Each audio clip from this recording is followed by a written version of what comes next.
안녕하세요. 푸른하우성의 성교육 강사 난쌤입니다. 오늘은요, 난쌤의 비밀 상담소 시간인데요. 오늘 제가 진행할 주제는 많은 여성분들이 굉장히 고민하고 계시는 주제일 것 같습니다. 그래서 그 고민들을 한번 해결해보는 시간을 가져볼 건데요. 이와 더불어서 제가 최근에 사용하고 있는 제품도 함께 소개를 해드리려고 합니다. 궁금하시죠?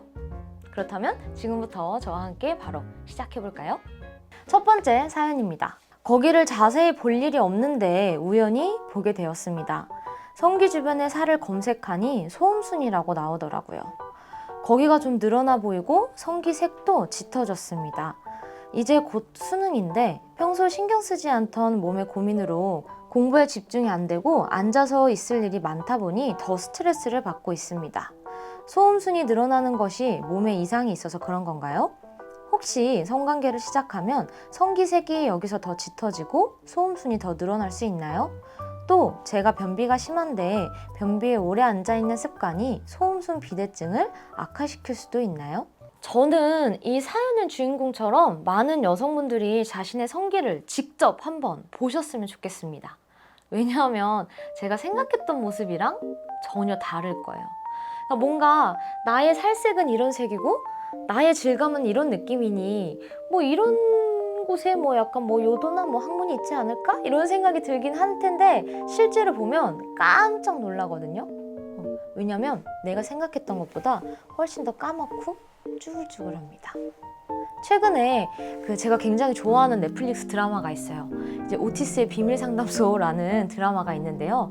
여기에서 시즌 3의 한 화의 내용이 모든 이 세상의 여성들의 소음수는 비정상이 없다. 모든 소음수는 아름답다. 라는 주제로 이제 진행을 하거든요. 소음수는요, 사실 이 질을 감싸주고 있는 밖으로 이렇게 있는 얇은 조직이거든요. 얇은 주름이라고 보실 수도 있을 것 같아요. 그러다 보니까 질을 보호해주는 역할도 합니다. 그러면 우리가 쉽게 생각을 했을 때 질을 보호하려면 잘 늘어나는 게 일단 당연한 거예요. 그러니까 내가 평소에 보지 않았다가 보니까 놀랄 뿐이거든요. 색깔도 마찬가지예요. 이 소음순의 색은요, 멜라닌 색소에 의해서 정해지는 거기 때문에 내가 뭐 자위를 하거나 성관계를 하거나 혹은 뭐 생리를 하거나 이런 이유들로 색깔이 까매지지 절대 않는다라는 거예요. 이게 내가 소음순을 그 전에는 관심이 없었다가 갑자기 딱 보고 나면 그 순간부터 뭔가 불편해지죠. 사실 내 소음수는 그 자리에 항상 그 모습 그대로 있었습니다. 정상적인, 비정상적인 소음순이란 건 없어요. 모든 여성의 소음수는 정상이니까요. 근데 이제 제가 이렇게 얘기하면 간혹 가다가 이렇게 또 질문을 주세요. 아니 그러면 소음순 수술 누가 하는 거냐? 이런 질문 나오거든요. 분명히 그쵸? 필요한 사람도 있어요. 이 수술이라는 게 괜히 만들어진 건 아닐 거예요. 그래서 왜 그 초록창에다가 이렇게 소음순 검색만 해도 소음순 수술에 대한 광고가 굉장히 많이 뜨거든요. 보신 분 계실 거예요. 저는 이 소음순 수술에 있어서는 이렇게 말씀드리고 싶어요. 분명히 필요한 사람도 있다. 그치만 내가 내 소음순을 보고 나서부터 뭔가 이상하고 불편함을 느끼는 사람들이 이거를 관심 있게 수술을 검색할 일이 아니라 내가 평소에 그냥 가만히 있다가도 살이 쓸리고 달라붙는 옷을 입었을 때 뭔가 밑이 계속 불편하고 피가 날 정도로 뭔가 염증이 생기고 이런 분들은 수술 상담 받아보시면 좋죠. 그런 분들은 받아보셔도 좋습니다. 다만 여기서도 수술을 하기까지 적어도 병원 3군데 이상 꼭 가보셨으면 하는 게 제 바람이고요. 자, 두 번째 질문입니다. 평소에 질 분비물이 좀 많은 편입니다. 그러다 보니 오래 앉아있을 경우 찝찝한 날이 있고 제가 요즘 산부인과를 갈 수 있는 상황이 쉽지 않아 그냥 진료상균을 먹으며 버티고 있는데 잘못된 것이라는 건 저도 알지만 병원에 쉽게 가지 못하겠습니다. 최근에는 생리 후에 분비물도 많아지고 운동을 시작했는데 옷을 갈아입을 때나 민감한 곳이라 신경이 많이 쓰이게 됩니다. 좋은 방법이 없는지 생각이 많아집니다. 라는 질문이었습니다. 많은 여성분들이 분비물에 대해서도 고민이 굉장히 좀 많으세요. 그러니까 어떤 여성분들은 너무 없어서 혹은 너무 많아서 이제 너무 없는 분들은 뭐 성관계 할 때 조금 좀 불편함을 느끼시는 분들도 계시고, 너무 많은 분들은 일상생활에서조차 이제 뭔가 운동하거나 뭐 회사에 있거나 이런 상황에서 불편함을 많이들 느끼시거든요. 근데 저는 우리 모든 여성분들이요, 자신의 분비물 다이어리, 그러니까 생리 다이어리라고도 많이 하죠. 이걸 작성을 한번 해보셨으면 좋겠어요. 요즘 어플 중에 생리주기 어플이 굉장히 많이 나오고 있거든요. 근데 이 어플들이 굉장히 또 발전하고 있는 게, 단순히 생리주기만 쓰는 게 아니라 그 내부에서 내가 오늘 분비물이 나왔는지, 뭐 냉의 색이나 질감은 어떤지 이런 것도 굉장히 디테일하게 많이 나오고 있습니다. 그래서 저는 꼭 이 생리하는 날짜만 체크하시지 마시고 분비물도 일정을 한번 체크해 보셨으면 좋겠어요. 조금 구체적으로 일단 분비물의 색은 어떤지, 질감은 어떤지, 냄새는 어떤지, 이건 가장 기본적인 걸 텐데, 저는 여기에 추가적으로 내가 그날 입은 팬티는 뭐였는지, 속옷도 한번 체크해 보시고, 그리고 혹시 굉장히 꽉 끼는 하의를 입지는 않았는지, 그리고 내가 이날 먹은 음식은 또 뭔지, 그리고 이 분비물이 나왔던 시간대까지 한번 조금 디테일하게 나눠서 체크를 해보실 수 있는 시간을 가지셨으면 좋겠어요. 그러면 내가 이 조금 주기가 나오거든요. 통계가 좀 잡힐 거예요. 만약에 뭐 배란일 때 많이 나온더라, 혹은 생리 전후로 많이 나오더라, 아니면 정말 대중 없이 자기 맘대로 그냥 완전 들쑥날쑥 분비물이 나오더라, 이렇게 좀 정리가 되거든요.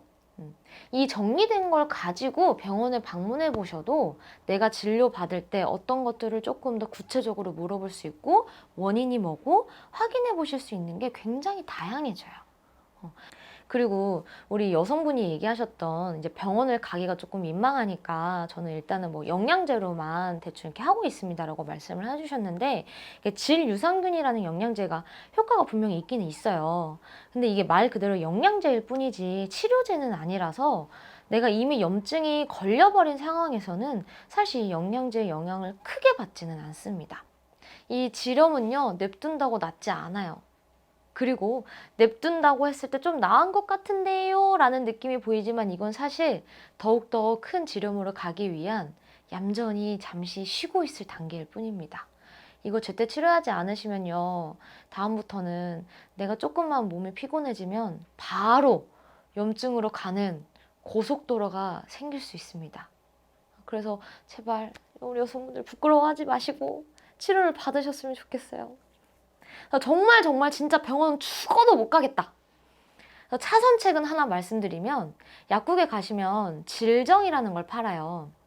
근데 이 질정이 질 내부에다가 직접 내가 넣는 일종의 질에 넣는 알약이거든요.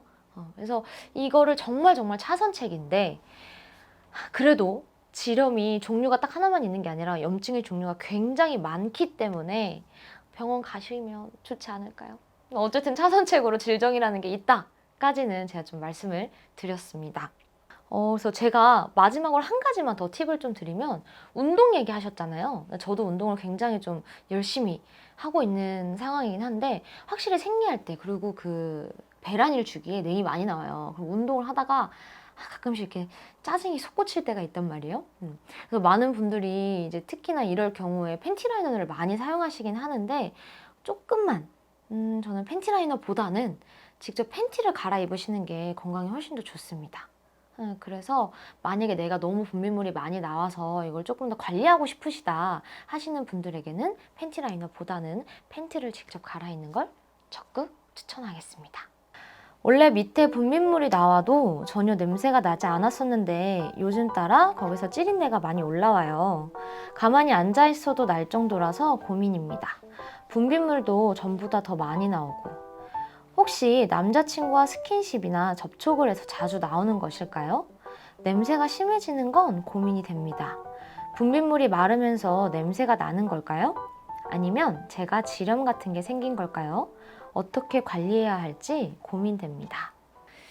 이게 냄새라는 게 참 애매해요.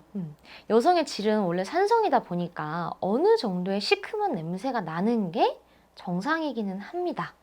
그치만 이거는 남녀 모두 마찬가지로 이제 이 성기 생식 구조 기관이 요도와 항문이 밀접돼 있다 보니까 이게 잘 닦아주지 않으면 좀 종합적으로 냄새가 날 수 있는 곳이기는 해요. 어쩔 수가 없죠. 그래서 이제 이런 부분에서 청결이라는 개념이 들어오게 되는데, 또 청결이라고 하면 어떤 분들은 정말 열심히 빡빡 닦아야만 또 깨끗한 건 줄 알고 계시는 분들도 계세요. 그래서 뭐 비누나 뭐 바디워시나 이런 걸로 정말 막 깨끗하게 막 빡빡 닦으시는 분들도 계시고, 또 어떤 분들은 난 조금 더 깨끗하게 해야지 라고 하면서 질 내부를 정말 그 안쪽까지 깨끗하게 닦고자 이제 손을 넣어서 닦으시는 분들도 계시더라고요. 진짜 이런 분까지 봤어요. 이제 냄새 나는 게 싫다고 팬티에다가 향수를 뿌리시는 거예요. 근데 이게 굉장히 민감한 부위잖아요. 그래서 이러면 안 됩니다, 여러분. 그래서 평소와 다르게 이제 질의 환경이 바뀌어서 질 내부가 조금 그 전이랑 균형이 깨지면서 냄새가 날 경우에는 여기서는 여성 청결제를 사용하시는 것도 좀 괜찮습니다. 평소에는 사용하지 않으셔도 돼요. 그치만 내가 평소 하는 다른 컨디션을 느낄 때는 이 청결제가 도움이 되기는 하거든요. 제가 이제 항상 다른 곳에서도 청결제 쓰세요 이러면은, 아니 도대체 선생님은 뭐 쓰세요? 이런 질문 굉장히 많이 나오거든요. 그러니까 선생님은 생리대 뭐 쓰세요? 청결제 뭐 쓰세요? 이런 거 질문 굉장히 많이 나오는데, 제가 이 감춰왔었던 이 청결제 제품을 오늘 여러분들께 소개를 한번 해드리려고 합니다. 바로 어떤 제품이냐? 이 닥터 올가의 여성 청결제라는 제품입니다. 제가 한번 좀 보여드리면요.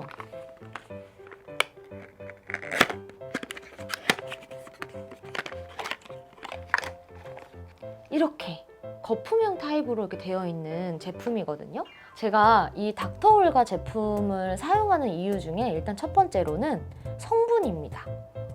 이제 많은 여성분들은 아실 거예요. 이게 조금 센 세정력을 가진, 조금 이제 성분이 좀 과한 게 들어가 있으면 내가 사용을 했었을 때 이게 좀 따끔따끔한 거 느끼신 분들 굉장히 계실 거예요.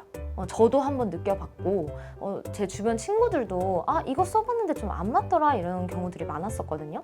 근데 이 제품 같은 경우에 제가 써봤을 때 한 번도 따끔따끔함을 느껴본 적은 없었어요. 아직까지. 그래서 왜 그런가 하고 찾아보니 이게 비건 제품이더라고요. 확실히 여성의 산도에 맞춰서 나왔고 성분을 굉장히 순한 걸로 나왔기 때문에 그래서 내가 따끔따끔하지 않고 되게 순하게 느꼈었구나 라는 걸 첫 번째로 느꼈었던 이유였었고요. 그리고 두 번째 이유가 제가 굉장히 어떤 부분에서는 좀 귀찮아하는 성격이 있는데, 얘가 버블 형식이에요. 그 전에 제가 젤 타입도 써봤었는데, 이제 아무래도 젤 타입은 제 손으로 다시 이렇게 거품을 내야 되잖아요. 근데 아무리 손을 깨끗하게 씻어도 뭔가 찝찝하더라고요. 근데 이게 이제 버블 형식이다 보니까 저는 이걸 3번 정도 짜서 사용을 하거든요. 근데 3번 정도 짤 때 애초에 거품이 이렇게 손에 잔뜩 올라오니까 그냥 이 상태로 씻어내고 그냥 물로 씻으면 바로 되더라고요. 그래서 어떻게 보면 편리한 부분에 있어서도, 그리고 좀 청결을 위해서도 이 거품 형식이 조금 더 저에게는 편했었던 부분이 있었습니다. 그치만 제가 이 소개해드린 제품이 정말 좋은 제품이라고 하더라도 매일매일 사용하시는 건 절대 권장하지는 않습니다. 이 고민자분이 말씀해 주셨던 것처럼 내 질의 상태가 평소와 다를 때는 자위나 성관계는 절대 안 하시는 게 좋을 수밖에 없어요. 질 내부적으로 뭔가 조금 상태가 안 좋을 때 이렇게 뭔가 삽입이 되잖아요. 체내로 삽입이 될 때 어떤 균이 어떻게 들어올지 몰라요. 그래서 좀 상태가 안 좋을 때는 남자친구와의 스킨십을 잠깐은 멈춰주시는 게 좀 좋을 것 같고요. 그리고 한 가지 더. 많은 여성분들이 이제 뭔가 염증이 자꾸 재발돼요. 그래서 뭘 관계를 하고 나면 자꾸 염증이 재발돼요 라고 해서 병원 가서 치료를 많이 받으시거든요. 근데 이런 경우에 치료를 받고 나서도 왜 자꾸 재발될까요? 라는 질문에 있어서는 남자친구분과 혹은 남편분과 같이 병원에 한번 가셨으면 좋겠어요. 이게 막 믿음 이런 문제가 아니고요. 이제 상대방에게 있는 균이 그 상대방한테는 별로 어떤 증상이 안 나타날 수 있지만 나에게 왔었을 때도 증상이 생기는 경우들도 있거든요. 이제 그러다 보니까 뭔가 양쪽에게 균이 있는데 자꾸 한쪽만 치료하면 이 균이 자꾸 오고 가는 데 있어서 또 계속 재발되는 부분도 있으니까 같이 한번 병원에 가셔서 치료 받으셨으면 좋겠습니다. 이거는 두 분의 영원한 사랑, 건강을 위해서 한번 제가 좀 말씀드렸던 것 같아요. 오늘 제가 이 여성분들의 궁금증을 해결해 드리기 위해서 이렇게 여러 가지 이야기를 좀 나눠 봤는데요. 궁금증이 해결되셨으면 좋겠습니다. 그리고 이렇게 내가 궁금한 게 굉장히 많은데 얘기를 나눌 곳이 없어요 하시는 분들은 저희 여기 박정자 상담실 이렇게 링크가 하나 나갈 거예요. 이곳은요, 무료고요. 누구나 올 수 있습니다. 그리고 상담하시는 선생님들도 전문 상담사시니까요. 걱정하지 마시고 내 개인정보가 어디로 날아갈 걱정 절대 안 하셔도 되니까요. 이쪽으로 들어오셔서 상담 한번 남겨주시면 좋을 것 같습니다. 오늘 이 영상은요, 푸른하우성과 닥터 올가가 함께한 영상입니다. 그럼 저는 이만 이렇게 물러가 보도록 하고요. 혹시 더 궁금한 거 생기면 언제든지 찾아와 주세요. 저는 성교육 강사 난쌤이었습니다. 안녕!